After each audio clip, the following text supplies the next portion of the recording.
You're listening to Soundside. I'm Libby Dankman. For weeks, King County homelessness service providers have been staring down a majorly disruptive change to how they currently operate. The Federal Department of Housing and Urban Development said in November that it intended to redirect billions of dollars in grants that house homeless people. This was in line with President Trump's rejection of Housing First, the practice that aims to get people stabilized in long-term housing before addressing mental health issues or addiction, things like that. It has guided policy in this region and across the United States for decades. The Trump administration's announcement put $65 million in federal grant money for King County in doubt, and it left local leaders scrambling. The county called providers together last week to discuss the change. Washington State and roughly 20 states sued, and later so did King County and local homeless service providers. Yesterday, 90 minutes before a court hearing, HUD withdrew the new requirements around grants, at least for now. Sounds like a roller coaster, right? Providers in the area are now breathing somewhat of a sigh of relief, though the last-minute shift signifies a complicated task for planning homelessness response, one that relies on federal dollars when massive changes could be coming down the line in Washington, D.C. Kelly Kinnison is the CEO of the King County Regional Homelessness Authority, and she joins me now. Kelly, how are you doing? It has been, as I said, a little bit of a roller coaster. It has been, Libby. We are hanging in there with our community and providers and looking forward to what we can do next. So the Trump administration has long opposed Housing First. This is a kind of approach that was pioneered here in the Puget Sound region, and it has been supported and utilized by service providers across the country for decades. Earlier this year, President Trump issued an executive order that called on local governments to stop the practice. We then saw this announcement last month about what would have been nationwide $4 billion in what's called continuum of care funding. So if that policy had been implemented, what were you bracing for KCRHA if those federal dollars for housing, especially the permanent supportive housing, had dried up? We were really looking at a cap on the amount of money that the region would have to support what we call permanent supportive housing, which is really the way we do Housing First. When people have high needs and need that support for the foreseeable future, that's the kind of housing that we provide with our federal dollars and some local dollars. And so capping that at 30% of our grant would really have pulled the rug out from under that housing resource that we have in our community. And we would have seen more folks returning to homeless from those buildings. Basically, it would have said that most of your dollars need to be spent on short-term shelter, right? And kind of time-limited, requiring the type of things like, people to get jobs, people to be in addiction treatment, sober shelters, things like that, right? So as opposed to the permanent supportive housing, which 90% of the funding currently goes to in King County, suddenly you'd have to shift a ton of that away towards these shorter term shelters. That sounds pretty disruptive. I mean, what could that have meant? That's right. We spend, as you said, about 90% of our federal funding on housing. And so to swing the pendulum all the way back to only supporting services or temporary shelter, we need those resources in our community. And so we do need those kinds of pieces to our continuum. But that kind of pendulum swing at the federal level, when we've had decades of policy direction to fund housing and to move folks into that permanent supportive housing model, really just takes away our ability to keep thousands of people off the street in King County. Your question really begs, who should fund housing? I think the signal we're getting from housing and urban development at the federal level is that they should pay for transitional services from the street on their way to housing, but that HUD should not pay for housing for the foreseeable future for folks even with very serious disabling conditions. And so that leaves us as a community with the question of, who does fund that service. I know that the city had been making preparations, earmarking some funding to try to bridge this gap if there was a big shift in the federal funding picture. There was also movement at the county. What were you preparing to do if HUD had not backed off yesterday? So we did publish a request for proposals from service providers with the agency HUD's goals, which include, as you know, work on street homelessness, prioritizing treatment and recovery, models that advance public safety and promote self-sufficiency, really, as you said, moving folks through the system.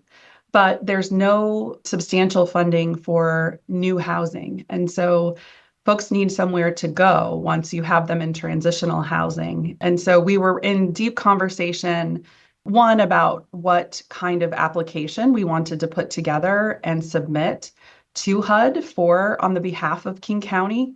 We are the applicant for King County here at KCRHA, and we want to reflect our community's values and commitments. And it's my role to make sure we bring in those federal dollars for services that we need in our community. At the same time, there's opportunity here for new projects, which was really exciting. We haven't had that spark of innovation and the funding for it in this community for a while.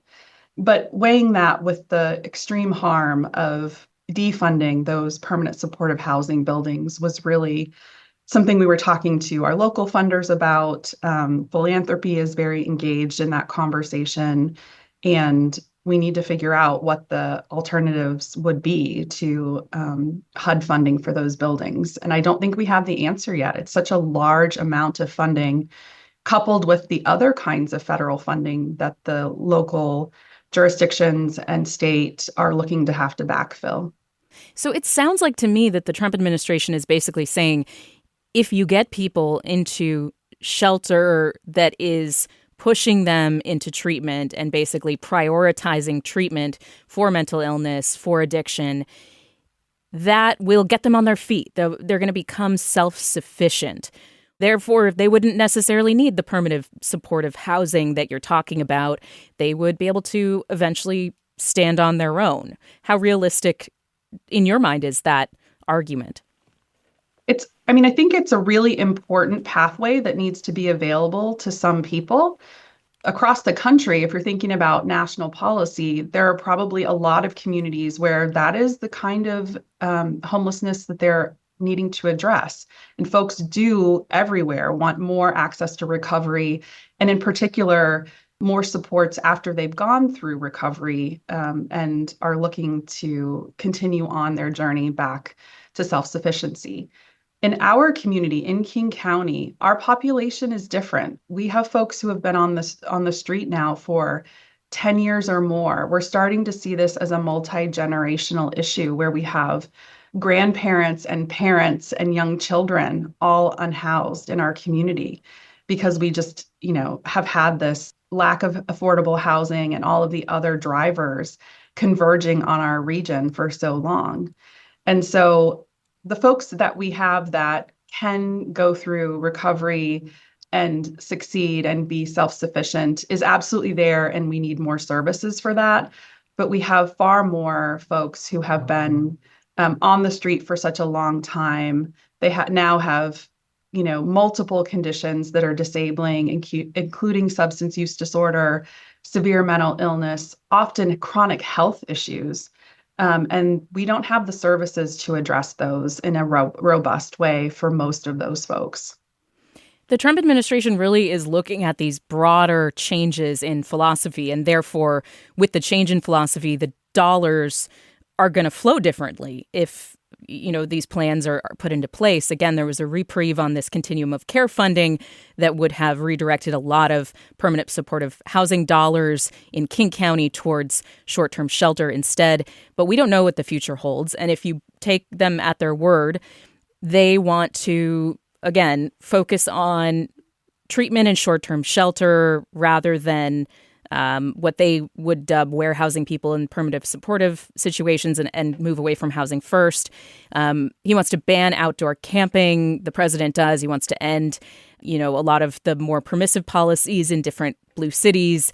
he likes involuntary commitments, things like that. It's really a huge shift in the approach of the federal government.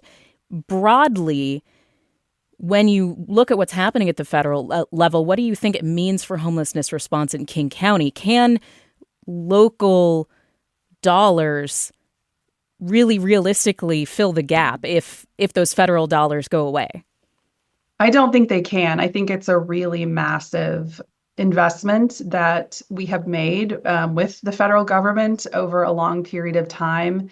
And that's not something you can unwind in a community, in a year or 2 years or even 5 years. And when we see shifts in policy at the federal level that make sense, that do move us toward, for example, new evidence on what's effective, you typically see incremental changes building over time with things like bonuses for moving into those innovative spaces quickly, but you don't see a complete dismantling of the current baseline of what's happening in a community with an issue like this, where it means folks will lose their homes. So it's more like a carrot and a nudge rather than kind of pulling the rug out. That's right. And, elections matter. The administration has the right to shift its goals, but I think it also has the responsibility to shift those goals in a way that can be implemented, is not, introducing harm, is giving providers and communities a chance to make a good faith effort to make those changes. I think when I talk to providers, they've identified a lot of things they'd like to be doing differently. They need support to do that. But, you have to have the carrots and the sticks, and you have to, position communities to survive and sort of maintain a stable system through those shorter term election cycles and funding cycles. I want to pivot just in our last couple of minutes here to talk about KCRHA and some of the changes around it in the past year or so, also budget challenges. The organization started in 2021. It has always, it seems, over the years been going through some type of evolution or struggle. The city and county have seemingly not been happy with the way that it has been run in the past. Recently, the city shrank the power of KCRHA. It no longer generates policy. Also took back, Seattle did some outreach and homelessness prevention contracts to administer at the city level rather than KCRHA doing those.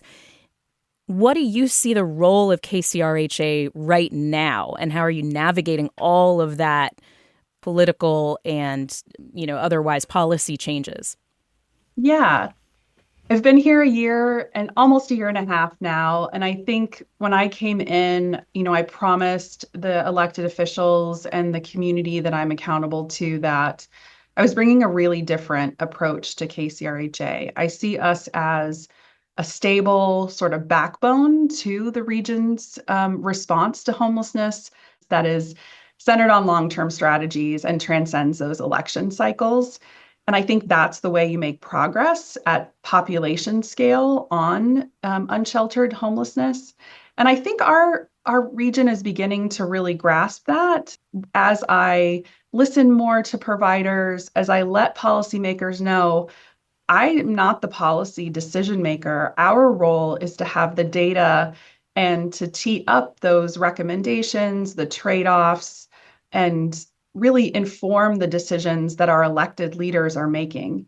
And I think that model has been successful to the extent that we now have KCRHA really up and running on firm footing. We're paying providers on time. We're getting paid from our partners on time. We've earned back some of the trust that needs to be there to do this work effectively. And now we're really looking to create a shared agenda across all of our region. We've been working on common measurements with our partners to see what is effective and what changes do we want to make going forward. But we're going to do that with you. We're not going to do something much like we've been talking about where there's sort of a sudden shift and folks feel like the rug has been pulled out from under them as they do this really difficult work. So I think it's that collaboration. My approach to my work as a career civil servant, where we are bringing the best information and data and making it actionable for our leaders. And that's what I'm getting from, our new elected officials we'll be working with in 2026. They want to see results. They want it based on community values and community engagement. Definitely. And just because we have a couple of minutes left, I want to get to one more issue. And that is when I moderated a debate between the candidates for Seattle mayor, before Katie Wilson became the mayor-elect, Bruce Harrell was talking a lot about how frustrated he is with basically Seattle suburbs, the other cities in King County not stepping up to the degree that he thinks is necessary for the long-term health and effectiveness of KCRHA. I know it's not your role. You're not going to be like ragging on local cities for not stepping up. And Harold pointed out that that's not the agreement that they signed in the first place, but he kind of pointed to that being a flawed premise for the organization. Do you think that there was a shaky foundation at the heart of KCRHA's founding? I think the need for a regional response is absolutely correct. I think the expectations for what that would look like were not really fleshed out. And I think as we look at housing dynamics across the county, migration across the county, tax bases, in some of our smaller jurisdictions, when you do that data analysis, you really see why the homelessness response looks like it does today. And then I think you can get some clues to where we can do better. And I think land is a key thing that Mayor Harrell has pointed out, that we need to move out of Seattle to have more shelter if the region is going to invest in more shelter. Kelly Kinnison is the CEO of the King County Regional Homelessness Authority. I really appreciate it. Is there anything finally in our last minute or so you want to add before we go about everything we've been talking about today? Thanks for sitting down with me. Thanks for having me, Libby. I would just say that we take stewardship of public funds very seriously, and we are here every day doing this work and know that we can make a difference in King County's homelessness response. Thanks for listening to Soundside. Don't forget you can listen live on KUOW 94.9 Seattle at noon and 8 p.m. Monday through Thursday, or anytime right here online at KUOW.org, or of course on your favorite podcast app.